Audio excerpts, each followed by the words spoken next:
They will do it. They'll tell you about it.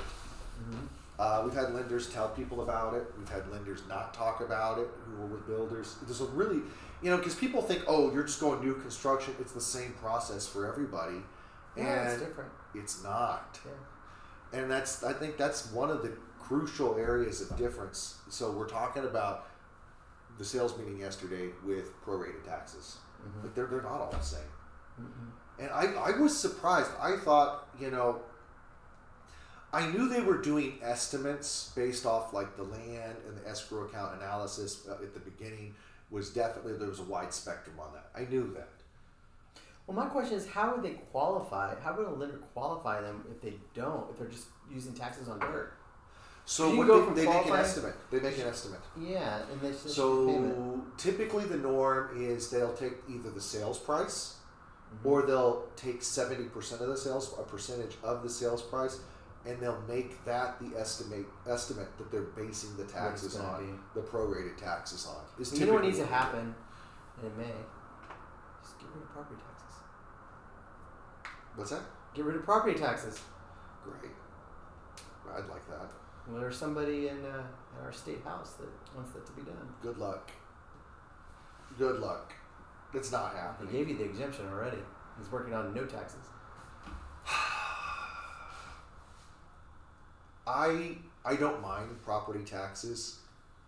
I mean, I feel like they're going to get their blood somewhere as far as with, I'm not an expert on this, but like I know they need money for roads and schools. I know that. I don't have a problem with paying taxes.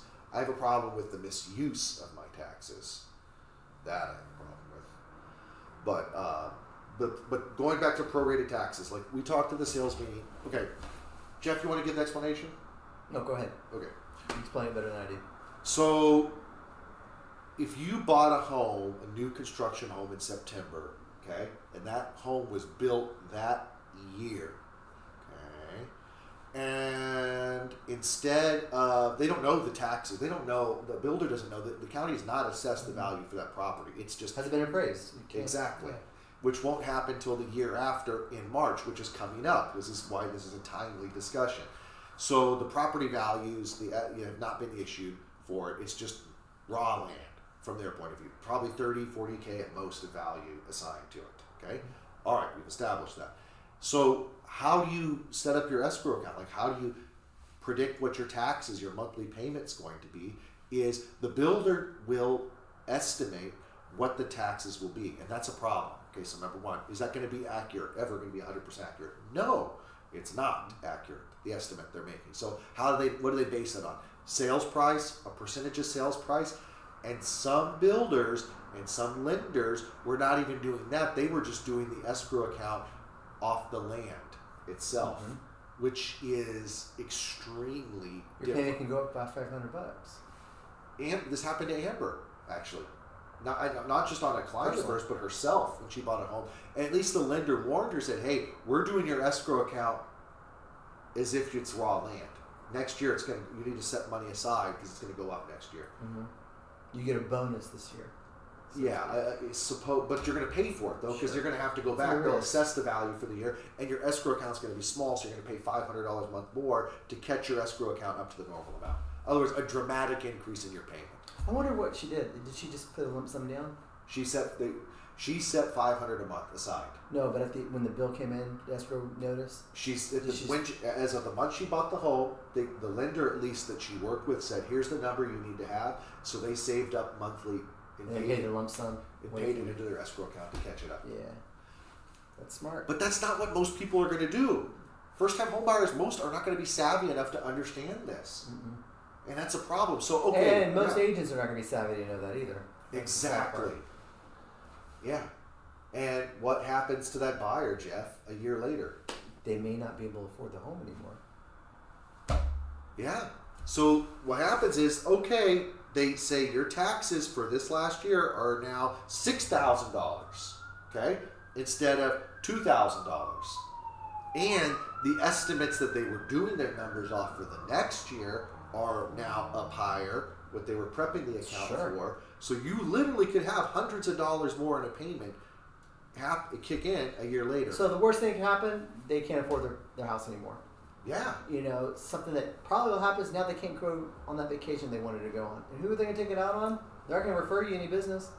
You didn't advise them as the agent. You didn't tell them about it. I love that because that means I get to go in and sell the house to your Dangster. client. Well, not your client anymore, my client. So this is big because, okay, now let's get to the crux of this. Like, what can you do about it? Yeah. Now, under the several builders have a provision in their contract where you can go back when you get the real value for your taxes and they'll pay the difference.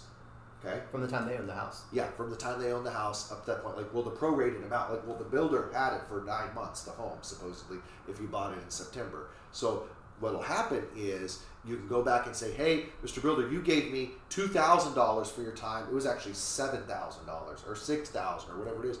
And they could get a check for thousands of dollars from the builder to make up their escrow account for that time. We didn't cover it yesterday. Where would you go for that? First, title. Go to the Title has a title provision that company. if it's a part of the contract, they will act as a mediator on that discussion. Gotcha. So that's all you have to do is go back to Yeah. the title company. So if it's D.R. Horton, you go to DHI Title. If it's Lennar, you go to Alamo. Or whoever it is. Yeah. Start with the title company first, is Right. my understanding. So you go to the title company and say, it's coming up in a month, guys. In a month, they got their bill. Oh, it's more than what we expected for the year. We did the estimate at $240, but my taxes are $280. There's a grand or two in there. There's a grand of difference in your taxes, easily. More than likely, this would be for like probably a house you're building from dirt, but maybe an inventory home might have already been assessed. If you buy, Depending on if that home was completed that year and the speed at which Lennar and these production builders are putting out these homes, Yeah. if you bought that home in September, that home, Jeff, was most likely built that year. Yeah. Most likely. Yeah. So here's the deal. But the taxes might have been already assessed. No, Depending on what it is. remember, taxes. Okay, let's look at the timing on this. Here, you know what? I could use a teaching tool on this. All right, here we go. Yeah, turn this. All right, I'm going to make this really easy for people. Okay, it's January 1st. Let's say January 1st, 2025. Okay, and now we're going to go to March. We're in 26. I know. March 15th. Of 26. Okay, and this is, let's say this is January 1st, 26. Okay, I have to, and so here we go. You bought your home and the home was finished, you know, let's say June. In June. The home was finished in June. It Okay? wasn't assessed yet. Okay. Home was finished in June. Because it was built after this point, okay? All right. If it was built the previous year, you would in March you would get your taxes, okay? At the assessed value, okay? You get that number here in March and then you would know what the county's going to appraise that home for. But because it happened after January 1st, So when'd you buy it? you bought it in, let's say it went in June, you bought it in October, okay? The builder has had control over this, owned the property all this time, okay? And your taxes as of that point were only $40K. You're assessed at $40K for the lot. All right, there's your $40K right there for your lot. Now it's completed in June. That's great. October kicks around. Well, here's the problem. Okay? You're paying taxes. The builder gives you a check at closing in October for 9 months, 10 months of the year, 9 to 10 months of the year that they held that property as if it was only $40K. Okay? Or they might do a lot of them are doing an estimate. Okay? Let's say this is a $300K property. You bought it for $300K. Okay, in October, they'll do a percentage of that. Like, let's say we'll estimate your tax value at $250K. All right, Does this make sense? I think I'm being clear right Yeah. now. So you have the estimate value here. They say, this is not what the county's actually charging you. This is not what the county's charging you. Okay? It's 250K times 2.5% if you want a conservative number on that. I can run the math on it. That's a pretty substantial difference. Okay? Yeah. That's a big taxable difference. All right. So they do the estimate. That's the estimate only. Now, in March, you find out what the real number is. 6,000. Let's say it's 300. They assess you at the 300. Okay? There's a 50K difference in your taxes. So 2 point here, I'll do the math on that. Like let's say 50K. Let's do a calculation. 50,000 times 0.025. That's $1,250. $1,250 right there. Wow.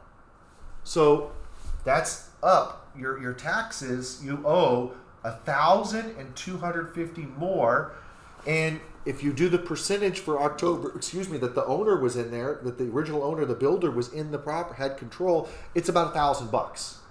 This is a real number you're working off of. Okay, so your client, let's say your client now has to pay $1,000 more because the builder didn't, or the builder, let me rephrase that. The builder, you can take about $1,000, okay, and go to the builder and get them to pay that difference for their taxes because it was more than what they were expecting. You're right. It's wrong that the county does it that way. I know. It is what it is. Because before June 1st, that house was not there. I know. So why should you pay taxes when it's not there? This is how this works. Well, they could prorate the county based on the construct. I don't want to get into that. Exactly. I don't want to get into that. It's already Exactly. complicated enough. My point is, okay, guys, there's $1,000 that the builder should have been paying you, should have paid you at closing because they estimated it $250K, but it actually ended up being $300. Okay, which is extremely common, and you can go to the builder for that money.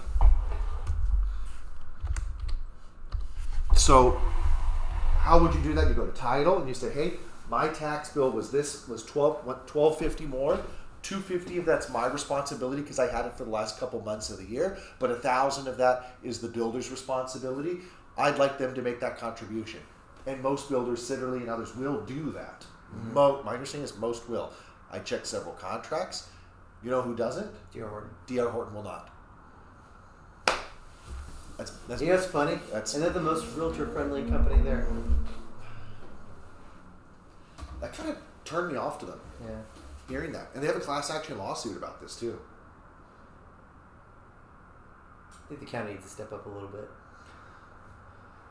They I know how to charge the right way.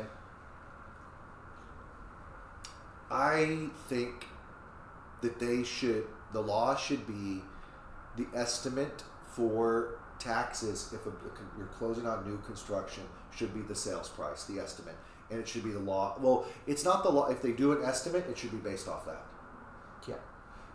This is actually in your contract. This proration, this is not guaranteed that there's prorated taxes. That's just customary, and it's a part of TREC contracts. I know this is getting into complicated stuff, but it's not promise. It's not the law. It's a part of the contract. Section 20? I forget, Jeff. I think it's 20. It could be. But our contract says they're going to pay their taxes for their time in there, on the property for the year. The reason this is weird is because we don't know what the taxes are, so we're estimating, and we're saying the builder will make it right. Most builders will make it right. Okay? So, excuse me on that. But, I was kind of thinking about this, Jeff. What if you live in a new community? A Lennar one. Okay. What if you live in one, or have friends, or help someone in a Lennar community? Or It'd be real simple to look up an address that just closed and see what the taxes were assessed. It'd probably be really cheap. And then you have 6 months to maybe a year to engage with this person and walk them through the process. And when the bill comes, they call you. Boom. they're not going to be selling their house to you. You're not going to, you may not sell that house for 7 years. But who do they know that needs to buy or sell real estate? They're going to be referring you. Imagine My biggest referral partners have never bought or sold anything from me. Yeah. They've referred me to people. Well, why do they refer you business, Jeff? Because they trust me. And you help them. In you some provided way, value some for way them. or the another, yeah. I can't help but think, like, if I really was really savvy, if I was in my early 20s and I was starting, I would we're going to make a letter like this. I'd literally go pull up all the September, October, November sales. December, all the late year sales, last quarter 3 sales. It'd be in Bearcat. You see like a house that's sold for $300,000 and the taxes are only $40,000 per year or something like that, and you'll know it'll be obvious that they just taxed on dirt. Exactly. And that's just a conversation. Will it work? Help them out? Maybe, maybe not. But the point is you tried. Well, you go in and you talk to them. You don't have to go visit them right when they get the bill. They have time after getting it. This is where it's a little bit different. It's not a tax dispute where it's not like I have to be there by April 15th. Get them to file at least. I would do it earlier though. Protest. I would do it earlier so when they get that bill, they email it to you. And that could be it too. You can start engaging with them now, telling people what's going on. You could do a letter for the whole community. Did you buy a home last year? Did you know this builder will in their contract has that they will pay? This is the writing on the matter in their contract. And you said you'll check it before. Yeah, Lennar does do it. Okay. So if they'll do it in their contract, they say they'll make an adjustment based on what it actually is, and you help people get thousands of dollars. How are you going to look? You're going to look pretty good. That's a good way to jumpstart some neighborhood marketing, honestly. Not only that, but who do they know that needs a buy or sell a house? Who do they know? Chances are they're going to probably want to bring someone into that community that needs an agent. Yeah. There's something there. I think there's a lot there. Yeah. I think it's something if you're savvy, like at least with your friends, anybody you know that bought, especially if you help someone, or if you yourself bought into one of those communities. Mike Wilkinson did. Mm-hmm. He should be. Dude, if I was him, I'd be killed. I'd be going to everybody. Tested to see how it works for himself. Yeah. Yeah, really. Go through it and do it. Yeah. And that's a model you can apply for. There's always new homes closing in San Antonio. Always. Mm-hmm. Also, good social media content too. I think that's pretty good. And Josh will have the marketing materials ready for us. Yeah, we're gonna work on that. I heard the marketing meeting went well today. I didn't go to it, but I heard. Yeah. Too. Good feedback. Yeah. Like we got a good group of people that are savvy right now, man. That are like really hitting the ground running. It's just being an expert. And like I was telling Austin, and you say it constantly, how do you engage with people? Entertainment and education. Yeah. It's not complicated. It's very simple. And now with the materials that we have, it makes it even easier. That's the goal. Is like I think the role of the brokerage is to provide content. That's part of it. Mm-hmm. Okay. This is kind of like a higher level discussion, and like I know a lot of people like really might not care, but like I think you appreciate this kind of discussion, which is like, okay, let's ask a fundamental question: what is the point of a brokerage? And like, what does a brokerage do? And there's a lot of things, and I think that role kind of has evolved a bit. Mm-hmm. I do think physical locations are critically important for meeting with clients. I've had too many clients come in, meet, sit down, work with us, and to meet and talk with agents. It's like a teaching ground. Mm-hmm. I think it's a place to meet. It's your home turf. Connect. It's your home turf. Exactly. You can control everything here versus in a coffee house where you can't. Yeah. Printing, meet with people face to face, graphic design. It's a place to make. Can you imagine me doing a presentation in a coffee house? Yeah, I'd be flustered. How do I get them copies? What they just signed? Yeah. I'm worried about people listening in or hearing what I'm having. It's just weird. It's weird. It's a private discussion. It's weird. Yeah. So and then someone spills their coffee, and it's just weird. I think that there's a big part of that is the value of the office and people coming in to sit down and work and to focus. Like I think that's really important. The shared space where agents can take their laptop. I don't think the need for a private office still exists for certain agents, But in general, I think the way we have it set up with the open space where people can come in, close the door, and work, I think makes a lot of sense. That's a little part, though. Yeah. Now, so we're talking about the physical side of why a brokerage, what a brokerage does. Well, the technical part is that someone needs to hold your license. Holding your license, insurance, which is not something to laugh at either. Like, I mean, y'all might not know this, but there's different types of insurance, and there's different levels of protection that a brokerage can pay. You know what? And we never talk about it. We never talked about what E&O insurance is. We just pay for it. Yeah. But like an agent would have no idea what E&O insurance means, Or what it goes for. and what happens if you ever needed it, or what happens if there's a claim. Or what would happen. And I'm not saying have the discussion now, but all I know about E&O insurance is I pay for it at every check. Yep. That's about it. And it doesn't cover. I'm glad it's there. It doesn't cover what we're paying. That's for sure. But I'm glad it's there. It is really so. Okay, like Alex Jimenez's case years ago. To give a great example, like we had to go into that. They got pulled into a court case, us, over a security system, and our side won, but we had to drop a significant amount of money, and towards that, and we didn't send it to insurance even. Actually, we self-funded our position, and we won. Cheaper, like if you get an accident, you just pay for it. It depends on the situation, obviously. So we won. We protected ourselves, got through it, and Alex didn't have to bring money in. There was thousands of dollars that we paid into that. Didn't have to pay for it. We've had claims. I won't give names. These ones I won't give names on because they can be a little sensitive matters. Where there's an actual lawsuit over like a main drain or a problem in a property. I don't think you've really ever had one. I've never had an issue. That's why I'm saying I don't know what it is. Okay, I'll anonymize it.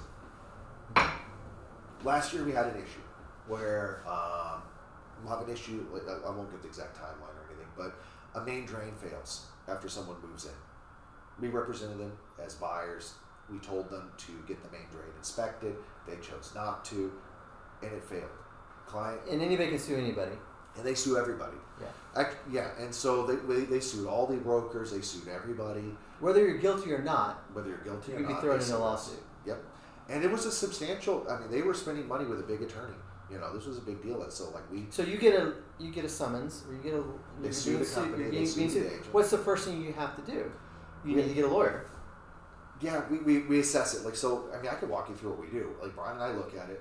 We talk about it. We ask a lot of questions, and then we make a decision. Are we going to send this to insurance or not? And if there's a big enough issue with it, we'll send it to insurance. If it makes sense. If it doesn't, we'll self-fund. And the insurance helps you pay for the lawyer, attorneys, everything. And there's a lot of other little things going on. But we have a deductible just like everybody has with insurance. Sure. And it's quite substantial. It's a fair amount. A lot of companies charge the agent for the deductible or their split portion of it. That's actually the most common way this is handled. We don't do that. So, interesting. Yeah. We never know. I just know it's a line item. That's it. And but it's important. I know it's important. It's a roll of the dice because, you can go a career and not have a lawsuit. You could roll the dice, but you do, and it could end you too. And so that's another reason why to have a brokerage. So to answer your question, what's reasons to have a brokerage, right? Or the role of the brokerage. I think mentorship too is important. I think the role of the brokerage, mentorship, coaching agents, helping them. I honestly think that's the future. As much as people think that the role of the brokerage is becoming more of a position that is transactionalized, I actually think that there's a bit of resurgence for people appreciating and wanting a brokerage that works with people. I've noticed that. In fact, it's made me almost want to go into recruiting experienced agents again, but I hate doing that. I think there's a focus on that. And because it's so needed. People want a partner in the business. They want a team. And the brokerage becomes the team that helps. Exactly. Like that marketing class we just did, helping people with labels, helping people come up with ideas, helping fund little ideas, mail outs, things like that, setting the tone. And I think culture, I think the brokerage has a role in setting the tone for how people work. And we're relationship oriented. We focus on education and I'm no flippant saint, but we try to do what's right by our clients. Try to help them that tone, I do think It's so is set at the funny. top. I was don't laugh, don't judge. I was watching. It was a reality show on Bravo, so you can just imagine. It was like the Shaws of Sunset type of thing, Oh God. but it's called The Valley. It had the same stars. Well, one of the people in the cast, she's a real estate agent, Yeah. and she was in the business with Keller Williams. Then she got out, had a baby, out for like 4 or 5 years. Now she's back in, and she chose to go with the agency with Mauricio. Okay. Which Mauricio is a reality star too, in his own Oh, right. okay, But yeah. he started the agency. Very intelligent, and he was giving her coaching about what she needs to do, talking about open houses, door knocking, and things like that. And I'm like, this is a mini Brad. It was That's the same funny. thing. And the way he's like, she's gonna do a Twilight open house for her $1 million listing or whatever it was, and he's like, you know what? I'm gonna show up. And he gave her good feedback about the house and everything. And I was like, that's a little Brad. That's what a brokerage is about. And that's probably one of the biggest luxury brokers in the world, and they do the same thing. I think it makes a lot of sense. And especially in the world today where agents you don't know everything. Like No. you do a certain amount of deals a year. I don't know everything. Yeah. And, I tend to, being a broker myself, I think I know a lot, right? Oh yeah. But I don't know everything. And I'll never admit that I know everything because it's not the truth. It always changes. And I think that's the advantage too, like with active management, my managerial style is I want to always be very involved, and I'd rather have really close connections with the agents that I'm working with and grow with people. I like watching people grow individually in their business, and I'd rather do that than have a slew of agents that I have a very loose connection. It's just a place to hang their license. Yeah, I don't like that. Yeah. I think here's where I think, okay, here I'll take it to a financial point of view. One, we do well when times are tough. We typically we've been outperforming the market significantly, which is great. And I think our relationship approach fits the general flow in the majority of how most businesses is completed. So the tone, we talked about tone, insurance, training, active training, closely working with agents to develop and grow their business, giving people ideas on how to working with, I guess the best way to phrase it is actually working with agents. Yeah. That's... Well, it's a common goal, too. It's the Yeah. same goal. Because there's some brokers out there that you just hang your license and, the goal is to make the broker money, right? Versus the agent. And then there's some companies out there that, okay, the job is just the agent makes all the money. Here, we grow together. If we all make money, then we're all going to be happy. Like if I opened up Brian's probably gonna get pissed about this, but if I opened up the books and you saw where money went in the company, I think every agent would be pretty pleased to see how their dollar and their commission is spent. Well, it shows. I'm not. That's obvious. You don't even have to mention that. It's obvious. There's not infinite money. People think that the broker has infinite money. That's bullshit. It's amazing. Like I was explaining to Austin, I was like, when I first started here, I had no money, very little money, barely enough to eat. However, I knew I had this one big tool here. I had free color copier. Oh, that is a good tool. You don't understand how much that is because other companies, Keller Williams, they charge you per copy. You can use their copy machine, but they'll charge you 5 cents or whatever it is. It's more now. It's like 15. Again, this is years ago. Whatever it is, right? They charge you for that. Yep. And for someone that has zero money and is making 500 home copies, 5 or 6 pages each, the stack is this big from the ground. And Brad comes up here and busts me doing it and doesn't blink an eye. He's like, you better use them though. Okay, yes sir, I will.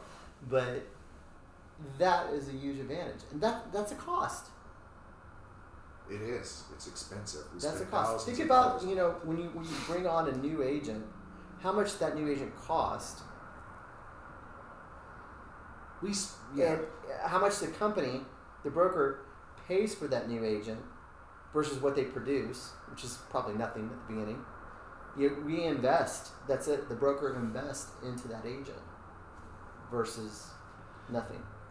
It is. It's over $4,000. I can imagine. Spend, on an agent before. And it's gotten more since when I started. It's grown. The way we treat it is that's our recruiting budget. In essence, is the training budget itself. and I'd rather spend it that way. And you know, and it speaks for itself for agents that actually get that, like they ask questions in interviews and stuff. Like the slew of the agents we brought in recently, a lot of them are like they're very detailed questions about how we train and how do we work. Exactly. And no desk fees, no monthly fees, things like that, and that all adds up. Yeah. And that's the difference. I don't know why we're getting on this tangent, but yeah. It's just fun. It's interesting to talk about what the role is. So, like, the role of brokerage is to provide value, to help in direction, marketing opportunities. Something that's very valuable that Brad has is, I'm in the middle of a deal and there's a crisis that happens. He's available. Support. At 7 o'clock at night. Now, that's probably one of, if not the most important aspects of what a broker does, is support. Yeah. Yeah, and I guarantee if I call him at 7 o'clock at night, he doesn't answer right away. He's calling me back the same day. As quick as I can. And I don't even have to leave a message. I can just hang up. He'll call me back. And that is invaluable. It's hard to put a dollar. You can't because it's because it could have avoided a crisis. There's a lot. I mean, there's all sorts of there's great brokerages all across San Antonio. Lots of great companies. I think the future of this is you're going to have. There's going to be that's a difference I would say from like an EXP. Let's take out of it because I'm going to be always bragging about Berkshire. Yeah. But that'd be the difference between an EXP and a Missy Stegers. Yeah, something like that. At 7 o'clock at night, am I going to be able to get a hold of anybody at EXP? Probably not. Yeah. But would I get a hold of Misty? Probably. That's the difference. The difference is it's not just a closed deal. So when you talk about okay, I'm going to take that to a dollar amount. At least from my point of view, with support, where you can actually, how you can quantify the value of support. And this is one of those questions that's really hard for agents I think to answer sometimes. If they're honest, it's easier. If you can look in the mirror and be honest with yourself, would that deal would have closed or not? Would it not have closed? All right, I will brag on this. Or sued, and get in trouble, or Ryan Linskog's deal. Yeah, that just happened. Both of us he worked his ass off. I did everything I could to help him and give him ideas on that deal. And without our combined effort, I don't think that would have closed, Jeff. I don't think it would have closed. No, it wouldn't have. And nothing against him. No, nothing at all. But yeah, it wouldn't have closed. And here's the other side of that, as you just said. When you have a mistake, something goes wrong. Not only are you risking a deal not closing, you're risking a lawsuit. You're risking a TREC violation. You're risking a TREC investigation and such. And all those things, time is money. So to deal with a TREC investigation isn't just a letter. It is probably a week of your life. If I had to just cut out a week, it's gone. And so you tell me, how much is a week of your life? Yeah. Quite a bit. Yeah. Thousands of dollars. Yeah. Well, not only that, how much of my life is being taken off because of stress. Stress, yeah. So, support is a preventative measure. Good support is a preventative measure for problems. Mm-hmm. It's a time saver. It allows deals to close that would not normally close. That's something that it's very hard if you're not objective and can't take a step back and look at the big picture. It's hard to kind of put a value on that. Because, okay, Vortex, you're not going to get that. Ask Mike Wilkinson on this. All right, I'll be really blunt. You're not. And your deal will fall apart, and they don't care. And the way they have it structured is you pay your deductible. You're paying virtually the whole deductible. If there's an actual loss, zero then. They don't care. And you also have to sign up policies and procedures that every single year where if you violate that, and I hate to say this, that's the trick, is you're always in violation of your policy and procedures. You accept to take on the complete legal responsibility for that transaction. Yeah, that's not. What's the point of having a broker then? Well, it's and that's a cultural difference. It's so a lot of agents you look for one thing. If you're looking for just the lowest money you can pay imaginable, yeah, Vortex is probably it for San Antonio, something like that. But there's a cost. You get what you pay for. Yeah, and people think the brokerage has this mountain of money and all this stuff. Man, I need to talk to Brian. I wonder if I could show the books on that, where it goes. No, I wouldn't say so. Probably shouldn't. It's not the right thing to do. I can't discuss. I will not discuss individual payrolls, but I can tell you guys. We become employee owned then maybe. Yeah, but not then. Jeff, I'll be blunt. You make more money than me. Really. Jason makes more money than all. Well, of Jason us. makes more money than all of us. That's stupid. But yeah.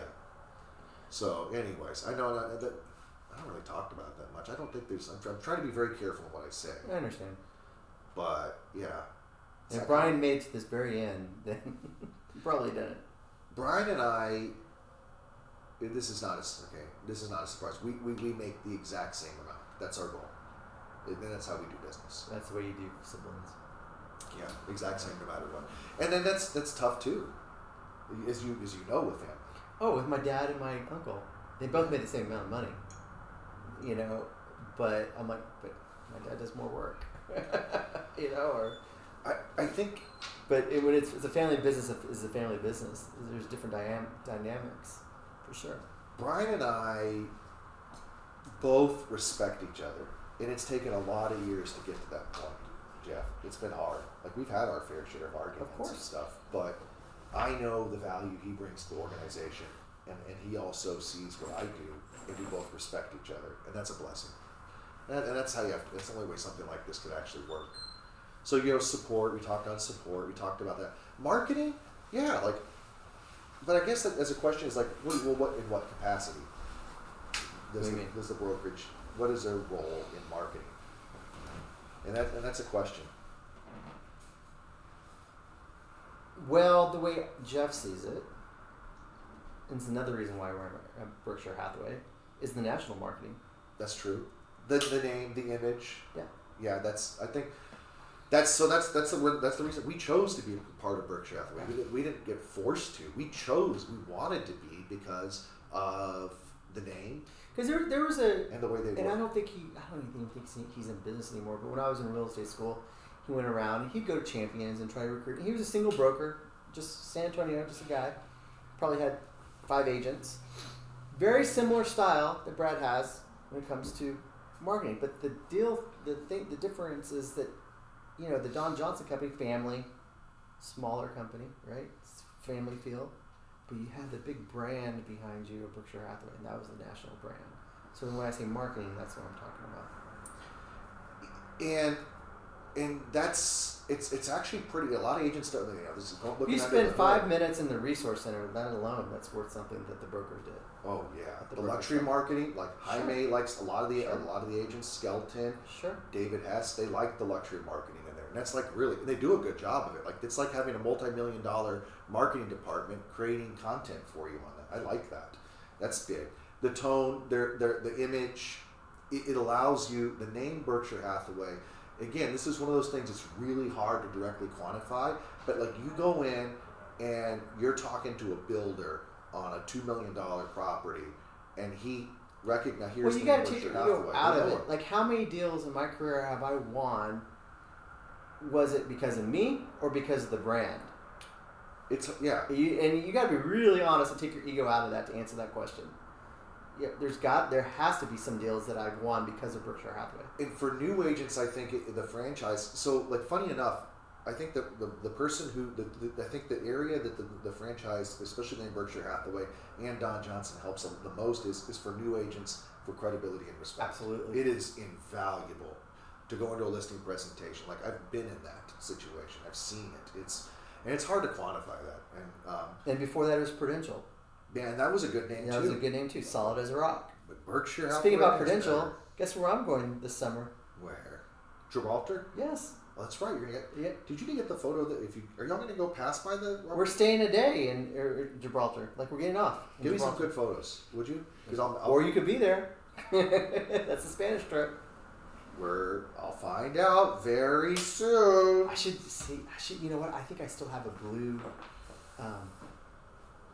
Okay, so I don't know if Brad knows this, but when we switched over from Prudential to Berkshire Hathaway, I stole a Prudential dome sign, and I still have it.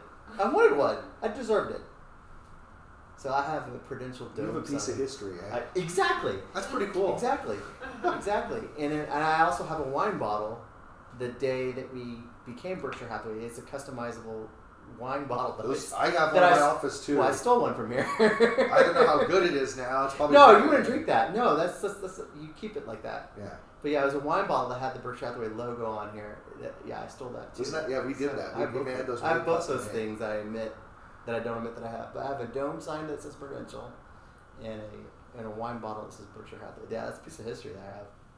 I deserve it. We have some old, I have a VHS video of Grandpa talking about the city in like the 80s and stuff.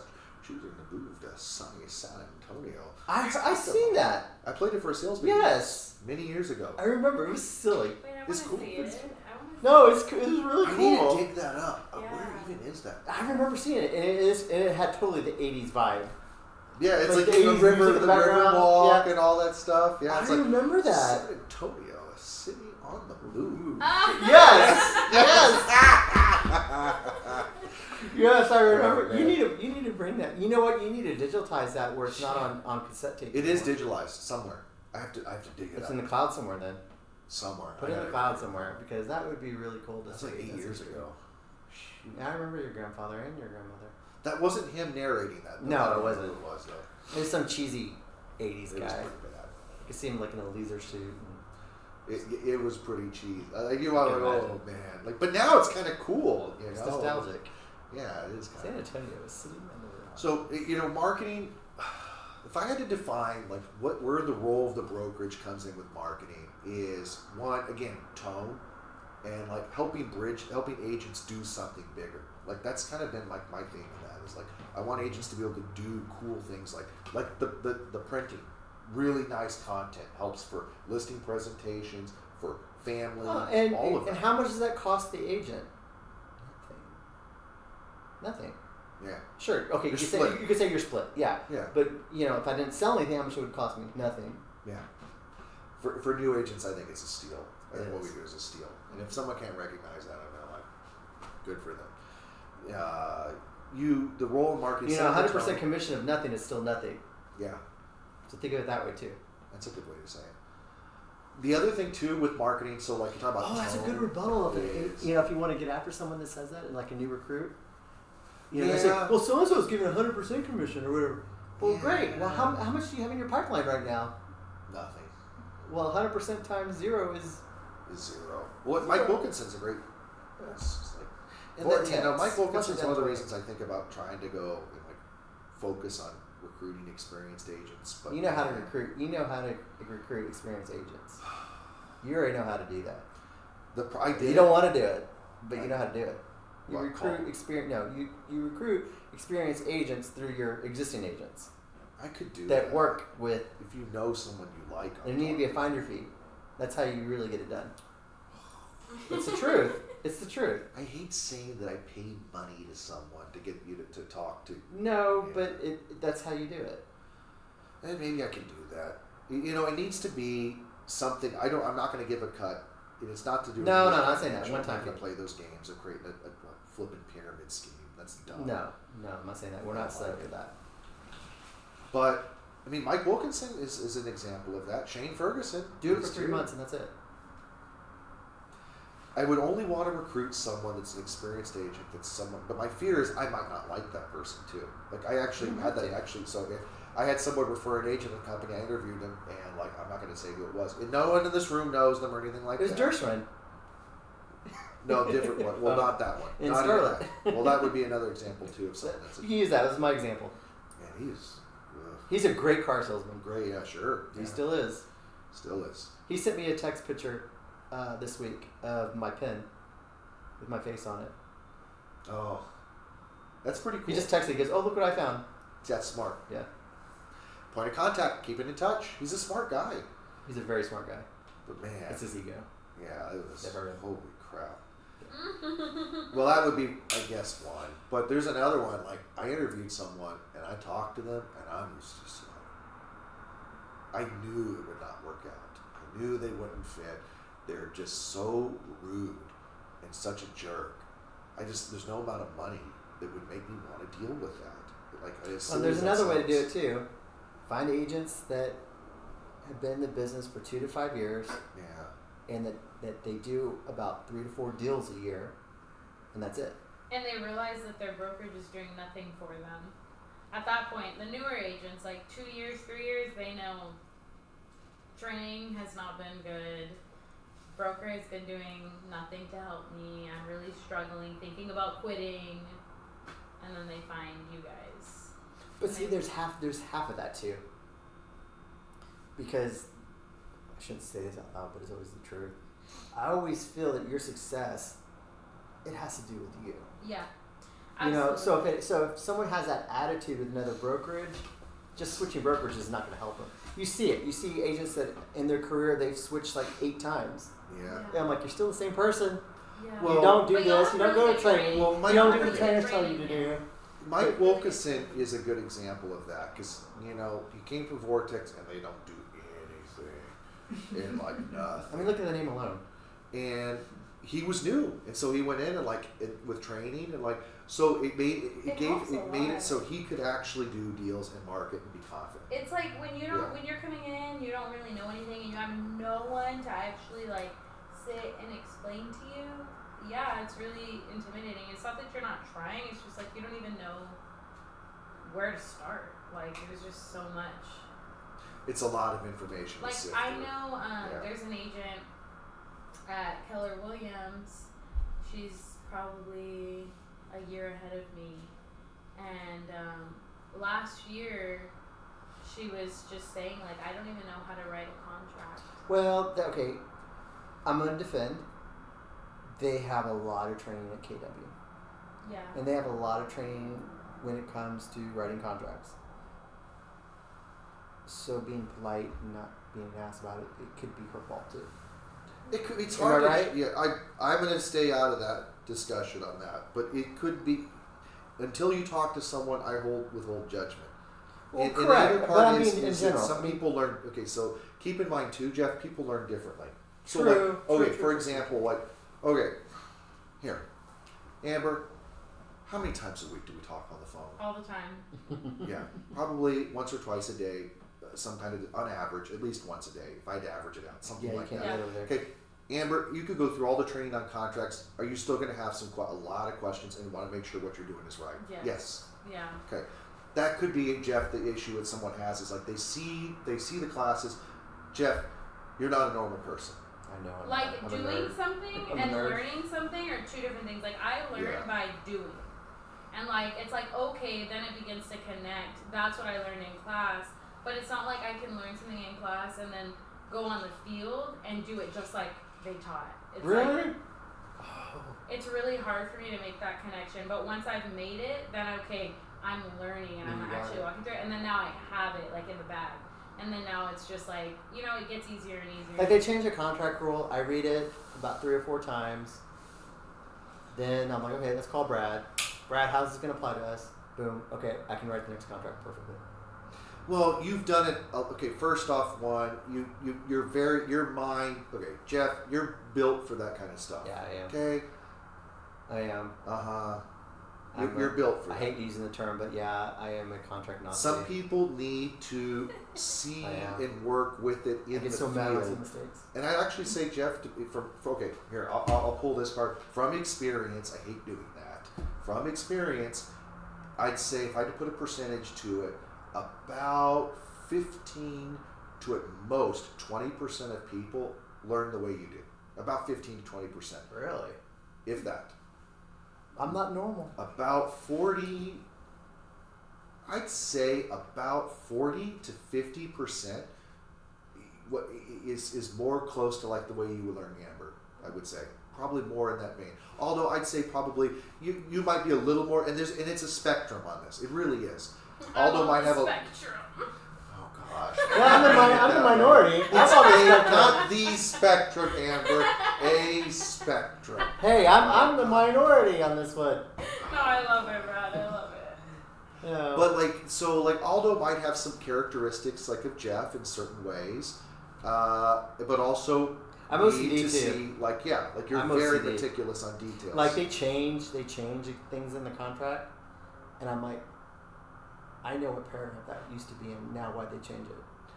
Or they change. Oh, what really gets me is when they change things in Toolkit CMA. I'm like, I had that set up perfectly, and now Oh they my changed it. I get so I call Brad and I get so angry at him. Like, they took this out of toolkit CMA. And people wonder where my hair goes. You know, and like, I get so Why is angry your at hair that. gone, You know, Brad? because I could present a contract like they do a title. I can do it backwards. I have the contract in front of you, and it's backwards me, and I can tell, I can recite because I've memorized it, right? And they make a change, and I'm like, oh. The first couple of times I'm out of my groove, and I'm like, wait, I got to turn it around. Okay. I guess that's another role of the brokerage is like emotional therapy. Absolutely. There's been a lot of Therapeutic times you've been my phone therapist. calls. Absolutely. Oh, God. Absolutely. There's some agents that like Jeff is very you know who's similar to you on that? Who? Shane Ferguson. I could see that. Shane is very I similar can on see that, Shane yeah. being that way. Yeah, on the end of anger and then on the other end of tears. When Something I first like started, I called Brad crying. Well, I never cried to Brad. I've I yelled at cried. Brad. I've yelled Yeah. at Brad, but You've never been cried. pretty angry before. Not at me, but like It's you know, situational. to me. No, yeah. it's I've never been mad at you. I don't think yeah. No, it's been situational. Yelled to me. Yeah. Instead of at me, I guess would be the Yelled with you. Sure. Like Yelled with you. so okay, so like 15-20% Jeff, hyper detail focused in like Brian, you know, and then you have like wanting to see it in the mode of action, like work through it a few times, I'd say is the majority. And then there's like kind of this group it's the Brian Geyers. That's a good example. The super verifiers. Yeah. Super verify, like they think they're a little more like Jeff, but they want to ultra verify Janet Clyde.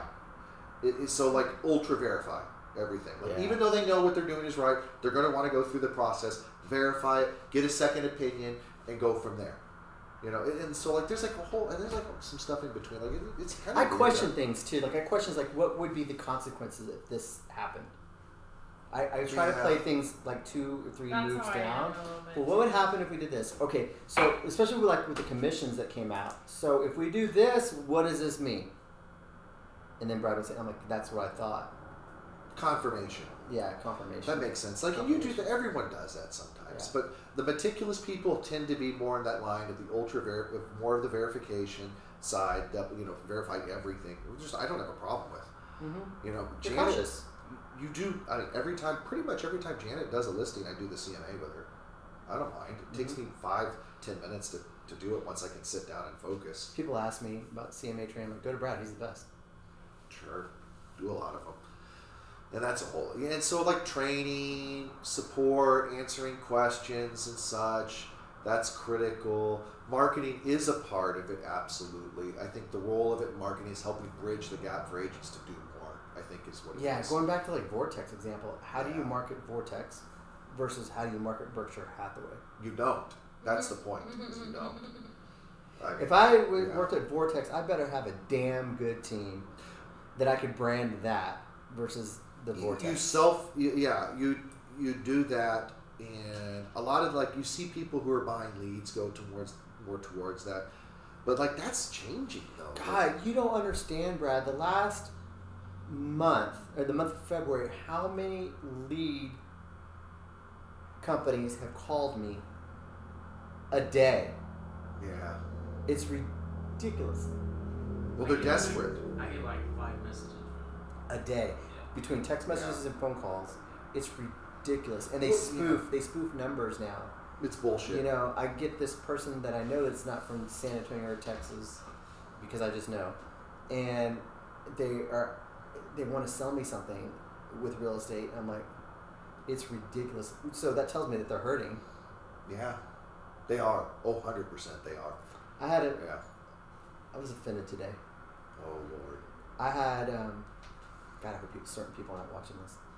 I had this loan officer I worked with a couple of years ago. And she sends me this text messages out of the blue today. And it says, "Hey, Geoff," with a G. "Just want to check in. Hadn't talked to you in a while and missed chatting. Hope all is well. I've been following all your travels on Facebook. Yes, I'm jealous." Well, number one, she didn't have my name. She spelled my name with a G Well, instead like of a J. Jeff? Okay, so obviously, how well are you following my Facebook? Jeff. Huh? Well, Jeff. Like, Or no, like Joffrey. That's how she spelled it. Like Joffrey. Oh. Which those are always weird Jeffs anyways. Okay. There's none here that works here. It's like I said. If your name is Jeff and you spell it with a G, you're weird. Yeah. Okay, so That's just Joff. Yeah. you know, so number one, you're not really following me on Facebook because you really know my name then. Number two, if you did follow me on Facebook, you would see that I have a new listing that I just posted last week, and there's been about 3 real estate postings before that last vacation post, which was in December. And there wasn't a nice little gift at the reception for me for Christmas. Jason gets a big old basket. I get nothing. So why in the why in the world? I was flying Jason out to Hawaii. I heard this. Why? I'm sure. And why would I even consider calling you right now? Because your business is slow right now. Because that's why you're calling me. Well, I admire some. Okay. You don't admire shit. Okay, Sorry, time out. Okay, hold on. I admire people working to grow their business, but, and this is a big but, there's a lesson in that. There's a big lesson in that. Over automation and not being personally attentive to what you're doing in your marketing. No, appreciate me when I'm in the or appreciate me when I'm in the house. She misspelled your name. She lied. Exactly. She lied. She didn't actually. Everything she said. Okay, it's about being genuine. Everything about what she sent you. I hate to be like this. It's totally fake. It's not actually matching what was on. She never looked. It's a lie. It's also, if you really think about it, she lied, wasn't genuine, and do you want to do business with that? Yeah. This is one of the problems I have with over-automation of how you conduct your relationship network, because people will pick up on those details. Like, even if she spelled your name right, okay, you know your damn Facebook page. You know you're doing pretty well. Okay, we're in business. Why don't you mention? Oh, hey Jeff, that was a nice listing you just posted on Brine. Okay, that would be much better. Like, and you still know they're marketing to you, but you go, okay, that's nice. Yeah, thank you. I would that's probably a call nice her gesture. back. Yeah, you at least thank them. At least. Yeah. It's bullshit. Yeah. I don't like that. That's a problem. There's a lesson. It was fake, and this particular LO has moved twice. Yeah. In the past year, to different companies, and it's just like. I haven't. It's just these marketing calls that just piss me off, dude.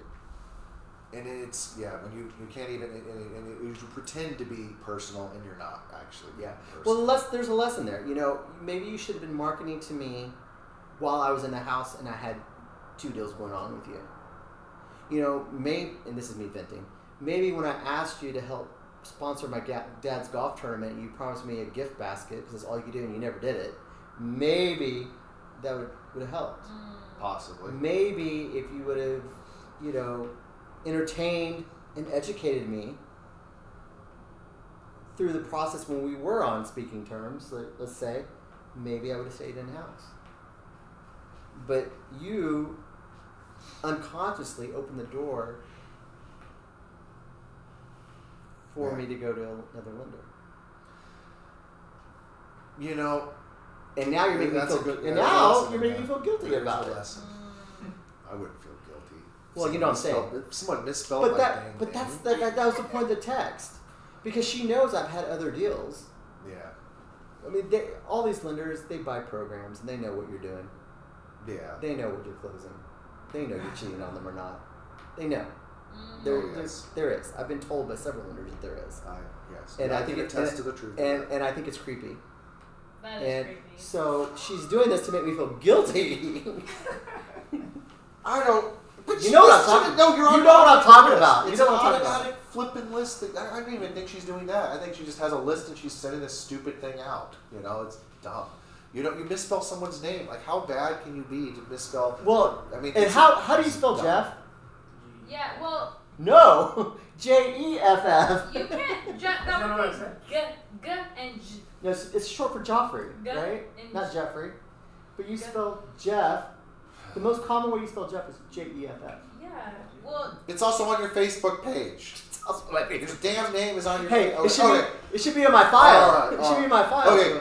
So, all right, Jeff. I need you for 1 second. I'm going to talk about Jeff to you, Amber. Oh my gosh, it's 3:12 already. I know we've had a lot. We started of fun late. today. It's okay. This is the calls I get for Jeff. Oh my god. And this is like so I'm gonna like Jeff can hear you. Sometimes because I miss you. You know, I like talking. I do like talking. This cracks me up because sometimes there's a call. Like I get there's special Jeff calls when Jeff is very unhappy about something and wants to share that. And it's very important to Jeff. I gotta take the monkey off my back and put it on your back. This and I actually if at this point after in our relationship, I actually enjoy these calls because they crack me up because and I'll be outside and it's always so funny. You're with Jeff, your kids. Well, Jeff has a way of calling. Like I'm in my truck. I've pulled up to the driveway. He somehow knows I have literally pulled up to the house, and I'll see Jeff calling. I bugged his car. Yeah, maybe, and I've questioned that because it's statistically, it's very right on the time. I look, it's Jeff. I pick up, and I can tell in about 3 seconds with the tone what the tone of the conversation will be based on Jeff's tone, and I'll know the tone. There's a tone. It's like I want to share something with you, and like he's laughing, and I'm like okay, and I lean back my chair a little bit in the car, and I listen very well. I practice my listening skills, and I listen, and I am a good listener, and I pay attention to everything, and I know you do. I know you do. And I listen. I think about it a little bit, but I know what Jeff needs is to share something. It's a sharing moment. It's a sharing moment. I think it's funny when the lawsuit came down with the commissions, how you knew it was me. Yeah, we've talked. That's so best one. Yeah, that I was on. God, that was the best one. It was the worst vacation I ever had in my life. Sorry, it really was. It's not your fault. It happened regardless. Well, so when they had the settlement they had that settlement not this last year, but the year before last. I'm sitting there literally on the beach with the kids. Vacation. We have the cheapest humanly imaginable vacation to Padre Island. We go North Padre Island, Port Aransas, we do every year to the same place because Dad's weird. And I'm sitting there, like the kids are playing. It's about 8 o'clock. I wanted to get out there before the sun hits and it gets like I'm getting nuked. So I pull up my phone and I just looked and I saw they settled. And this is like minutes ago. The settlement had been issued. Like, and I know this is a big news. I knew this was going to create flipping chaos. And I took a deep breath. I went, oh God, I went like this. and then I actually prayed. I prayed. I was like, God, give me patience and peace, Lord. Help me get through this. And I turned to Alex, who was sitting next to me. I said, sweetie, I have some really bad news. And she thought someone died. I said, our vacation like it was. is over. And I know you're not going to like hearing this. And you're not going to understand what I'm telling you. But there was a settlement. And I know how this is going to play out. The world will be fine. But a lot of people are going to want to talk to me about this. Like right now. And I know this is unfair to you and our vacation, but like this is what's going to happen over the next. And it's true. I had about 50 phone calls in one day. Oh my God. and I sat back. So you just heard this. I don't think I've gone through the deep. So I sit back in my chair again. I kind of pop my back a little bit. I looked at the kids. Brad and I get the same bulletin. Yeah. He probably saw the same thing. Same thing. It was from Minden. Probably. Yeah. I think it was. I can't remember. Something like that. And I thought to myself a little bit. I was like, who's going to be the first? And I was like, I bet it's going to be Jeff. And I had a drink. I took a drink. And I just sat there and I'm waiting on my phone. And your name is Jeff Office. I don't even need that. I don't even remember your number memorized. 210-389-3125. Right. Okay. I saw Jeff Office like, yeah. I kind of laughed a little bit. And what is this going to mean? Hi, Jeff. What are you wanting to talk about? You know. What is it going to mean to us? And yeah, that was about one of 50 calls that day. Wow. Well, I was helping out and taking your calls too. Yeah, you were. So I got calls too, so I need to know what to tell people. That's true. Yeah, you know what? That's right. I forgot about that. Yeah. When is convention? March 21st, 22nd. Coming up. Yeah. So that Monday I'll be up here all day. I'll come up Thank here all day for you. I'm very grateful. I'll watch The Office. So yeah, that was a oof. and I never want to go through that again. Yeah, it was a very painful time. Well, okay, so That's another reason in brokerage is to help out with things like that. You Wait, know? why? Why was it so hard? Because we didn't know if we were ever going to get paid again. We didn't know if we were going to. I need to do something else. So with the change, commissions were promised through the MLS. Yeah. Okay, and when they changed that, it's now part of the contract. Yeah. Right. Other states had we now know there was very little impact to the way we function. Yeah, to me it seems so simple because when I came on, the change had just happened. That, Yeah. But see, so you were trained. You that were way. trained. Yeah, that way. to me it seems like so simple. With like, us, I was doing it for 9-10 years Yeah. this way or whatever. So you didn't have it in the contract. It was there. Yeah. Now our business model was not impacted. And you had to know nearly as much. the way the media was selling it. Yeah. It's basically Oh, we're yeah. gone. Then that's still what people are like. Oh, the market is terrible. Well, not even then, but it was It's like not. They don't. it was It's more not. like Yeah, and that's they were comparing real estate agents as to travel agents that were going to be gone.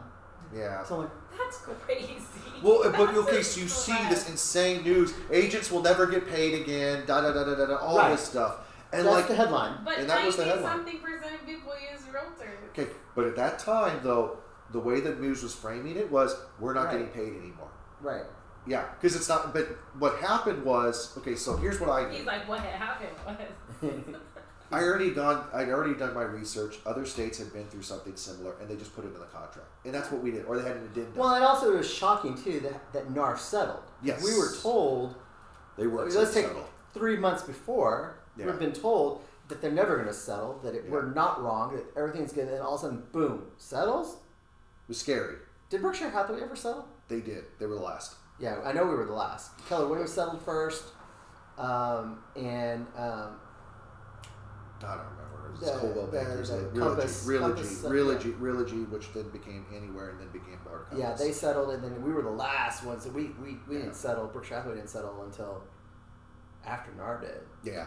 But why? Just because everyone practiced in real estate? Like, So at that time, you never had to put. Okay, at the time they did not have an addendum.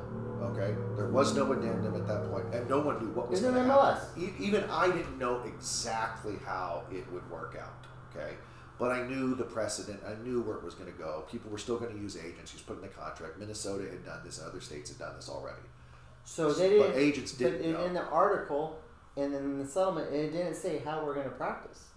I had agents here that thought that this was the end of buyer's representation. Basically.